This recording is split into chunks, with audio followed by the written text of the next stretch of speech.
राजकीय शिक्षक संघ के मंडलीय अधिवेशन और मंडलीय चुनाव को लेकर मुनकीरेती का पूर्णानंद इंटर कॉलेज पूरी तरह से बैनर और पोस्टरों से पट गया है।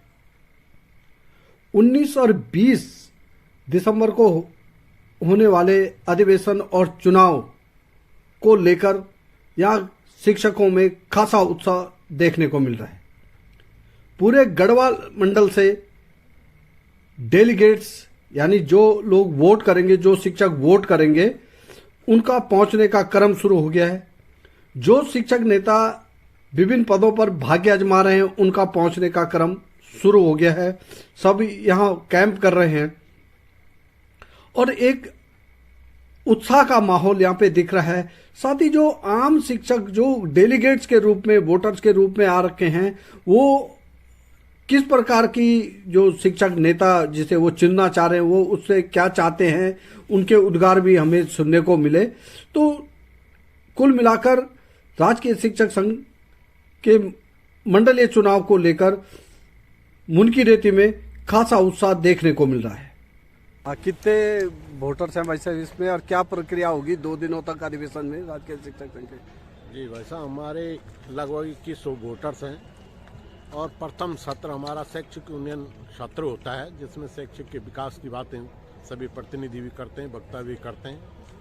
और उसके बाद दूसरा सत्र 2 बजे से होता है, जिसमें हमारा निर्वाचन होता है। उसका नामांकन होगा 2 बजे से और 5 बजे तक। अगले दिन वोटिंग होगी 8 बजे से 1 बजे तक और 2 बजे से हमारी मतगणना होगी। उसके बाद शपथ होगा और उसके बाद जो पदाधिकारी निर्वाचित होने उन्हें प्रमाण पत्र, जो वो डेलीगेट्स के जो अधिकार पत्र की बात जो सोशल मीडिया में चल रही है, प्रदेश नेतृत्व कुछ और बोल रहा है, संविधान मैंने भी थोड़ा सा देखा था तो उसमें कुछ और है, उसमें कुछ अब कोई कंट्रोवर्सी तो नहीं है? नहीं, किसी प्रकार की कंट्रोवर्सी नहीं। वो एक कम्युनिकेशन गैप हम उसको कह सकते हैं।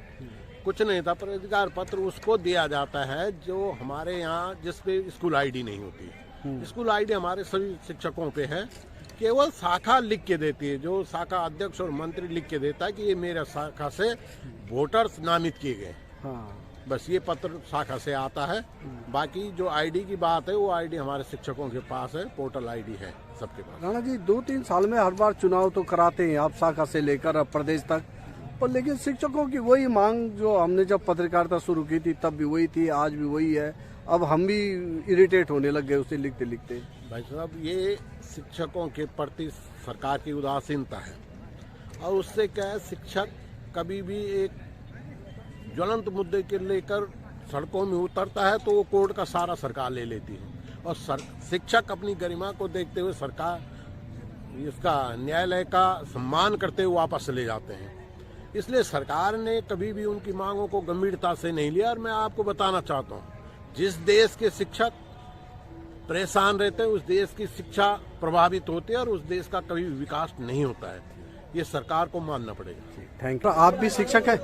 हाँ, मैं विनय रावत राजकीय इंटर कॉलेज सतकुली पौड़ी गढ़वाल से हूँ। हाँ, और यहाँ पर जो मंडलीय अधिवेशन होना है कल और परसों, दिनांक 19 तारीख को और 20 तारीख को दिसंबर, उसमें प्रतिभाग करने भी आए हूँ। और अभी फिलहाल मैं ये नहीं बोल सकता कि मैं प्रतिभागी हूँ या डेलीगेट हूँ, ये गोपनीयता बनी रहनी चाहिए, तो इसलिए मैं यहाँ प्रतिभाग करने आया हूँ फिलहाल। प्रतिभाग करते हैं जी। तो कल खूब मुद्दे उठेंगे। आपका जो शैक्षणिक उन्नयन गोष्ठी भी होती है पहले दिन आपकी? देखिए, शैक्षिक उन्नयन गोष्ठी की एक सबसे खामी ये है कि हम लोग जो ये गुलदस्ता भेंट करने में मुख्य अतिथि जितने भी आते हैं, आधा समय उनमें गुजर जाता है और उसके बाद जो शिक्षक साथी उम्मीदवारी कर रहे होते हैं उनके पास बोलने का समय बहुत कम दिया जाता है। 2 मिनट 1 मिनट उसमें अपनी बात को समाप्त कर सकते हैं, तो उसमें शिक्षक साथी अपनी बातें पूरी नहीं रख पाते कि उनके मुद्दे क्या हैं शिक्षक हितों को लेके। तो अभी भी हमारा प्रांत का अधिवेशन भी होना है, तो हमारी मुख्य मांग ये रहेगी कि जो ये गुलदस्ता भेंट प्रोसेस चल रहा है कि चुनाव हो रहे हैं शिक्षक साथियों के, और आप मुख्य अतिथि के रूप में कई महान हस्तियों को बुला लेते हैं जिनके लिए कई मंच हैं, लेकिन उनको यहाँ पर बुला के आप पूरा 3-4 घंटे उसमें वेस्ट कर लेते हैं और दूसरे चरण में जब जो उम्मीदवार है उनको अपनी बात को बोलने का मौका मिलता है तो केवल 2 या 3 मिनट दिए जाते हैं। ये बड़ा खेदजनक है और इसके मैं भर्त्सना भी करता हूँ हमेशा सार्वजनिक मंचों से कि ऐसा नहीं होना चाहिए।